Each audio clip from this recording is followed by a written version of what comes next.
Hello, this is Tomi Koivusaari from AMORPHIS. You're listening to Heavy Demons radio show. So, dear Tomi, how has it been, talking from an emotional point of view, to play Tales from the Thousand Lakes in its entirety at the legendary Tavastia Club? Well, of course, it's very important album for us that kind of opened everything for us, and that was like it was also like which defined our like future style in a way, like folkish melodies and crawling vocals, clean vocals kind of things, and also the topic, like the folklore stuff in lyrics, and especially playing it in Tavastia. That's important as well, because Tavastia was it's one of the most legendary clubs in Finland, and definitely most legendary in Helsinki. And I was there like when I was 16 with fake IDs to check out the bands, and we played there with AMORPHIS like 40 times, I guess, overall during the years. And yeah, and of course it was like the COVID time, so there wasn't any audience. So it's that way it's a little bit strange live, but it's still live, and it's good that we can offer something because it's the anniversary of Tales from the Thousand Lakes album, and we don't have time to do special shows, so at least we can do this and release this live album. Yeah, and what about the practical point of view? How did you manage to obtain such a perfect recording? I don't. I think we have a great crew, and so they're very professional. So they make sure that everything is gonna be like recorded nicely. And of course, we have played those songs, some of the songs, like 30 years. So it's good muscle memory as well. And I think those songs are like I couldn't never like forget those, because they are like have a very strong. I don't know how to say it. Well, the muscle memory of those songs is very strong. Like it's I could play those like while I'm sleeping. Yeah. Well, which are your fondest memories of giving life to that album? I mean, composing, recording, and producing back in the days, the album.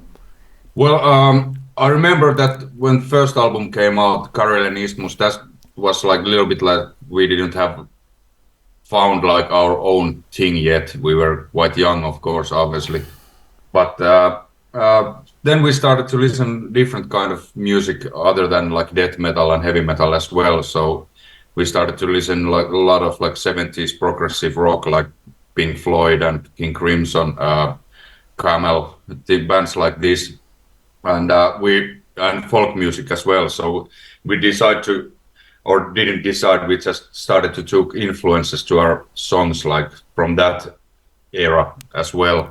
So we didn't have any idea what like our fans gonna like it and react to those songs, and we just wanted to have that risk, because it was important to us, like making music what we like, and to be like honest to ourselves that way. And I remember we went to studio Thomas Skogsberg in Sunlight Studios in Stockholm, and he was actually asking us like, are you sure that your record company knows what you're doing, because this sounds like Russian disco? And we were like, okay, nice if it sounds like that, but I think it was worth of it, because it was very well taken, and reacts were great at the time. And right after that we started like first tours in Europe and US, and we are still here. So were you aware that the album would have become an important milestone for the metal scene worldwide?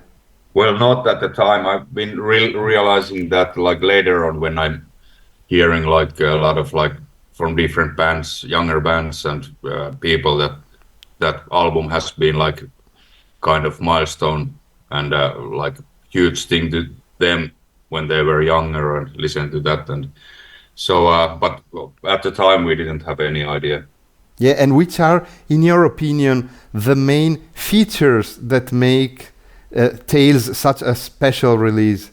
Well, there wasn't that much bands like in this scene, like the death metal scene, who were having keyboards, especially like old analog keyboards, like Moog Hammonds, what we were using, and also wasn't too many bands with having like clean vocals mixed to the uh, crawling as well. I think Paradise Lost did it with like a female singer back in the days, but that kind of elements, and I think there's the sound and the songs. I think it creates some kind of magical feeling, I guess, which was like the thing in that album. That's what I think, but I'm not sure. Recently, I've been doing an interview with Ollie for Octoploid, and I think this project has got a little, part of the spirit of those days. What do you think about it? Even for the members that were involved, of course. I've only heard a couple of songs. One I'm guesting to one song as well. That and some single what they put out. But I agree, of course. But it's very natural because Oppu has been like, he was in AMORPHIS back in the days as well, and his style of composing, I can hear it like it's kind of similar than AMORPHIS songs. So I think it's very, very natural. It sounds very, very good, I guess, I think. Well, can you share a few words about Heartrot, the debut album by your project name Björko? Well, yeah, that was in COVID time when we had to cancel like 100 gigs, and we already recorded a Halo album with AMORPHIS, and the situation was still like going on, and there wasn't seeing any end to that situation. So I think I was very inspired to make music, and so I started to check out some songs I had like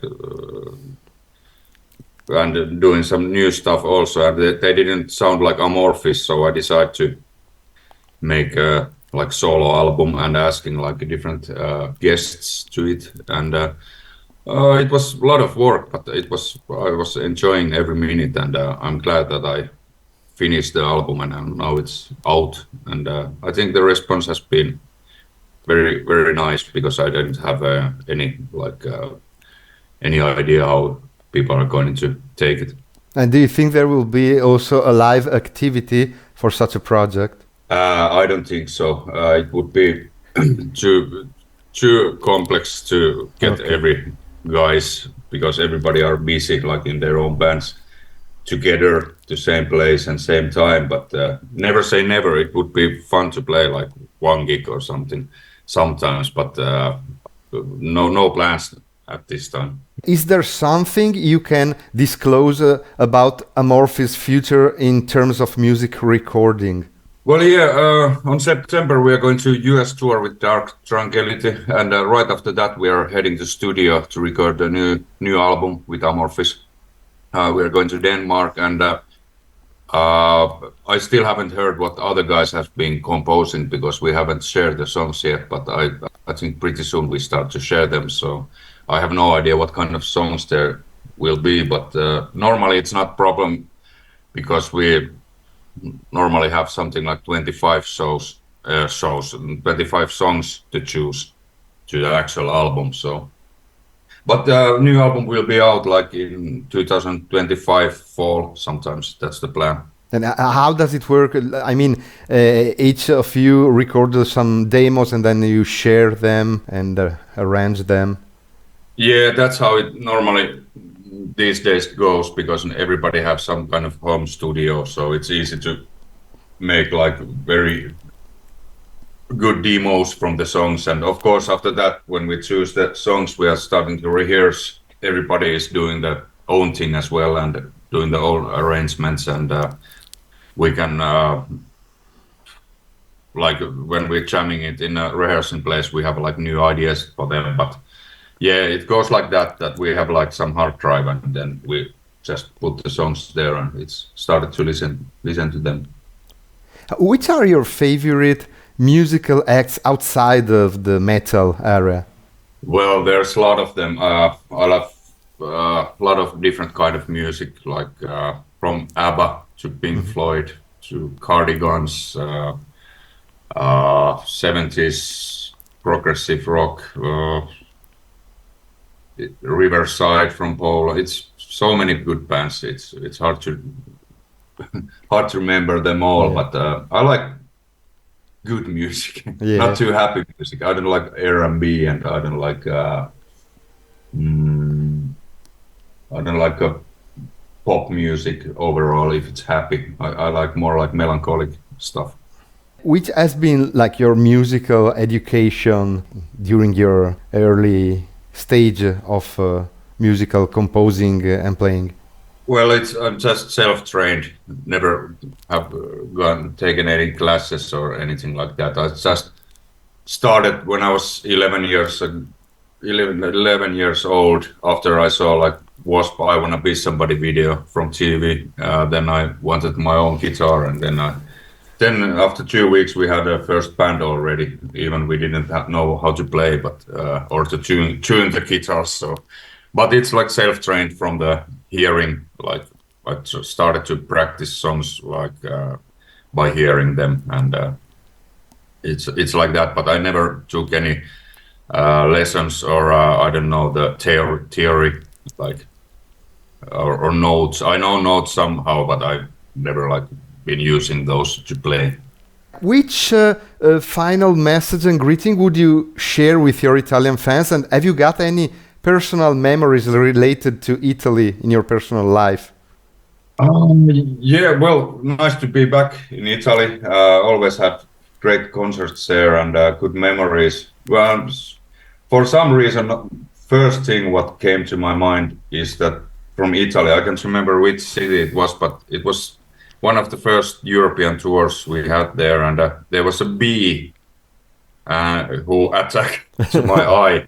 And so somebody I didn't know her, some older lady took me like to her home or something and did the medicine and blah blah blah my eye, and probably saved my saved my seeing, so I didn't lose my eye, but it looked so horrible. But that's the first thing, and it was like I'm still very grateful for her. I don't know who she was even, but yeah, that's a good memory from Italy. One final invitation for the fans to join you on July 21st in Cremona.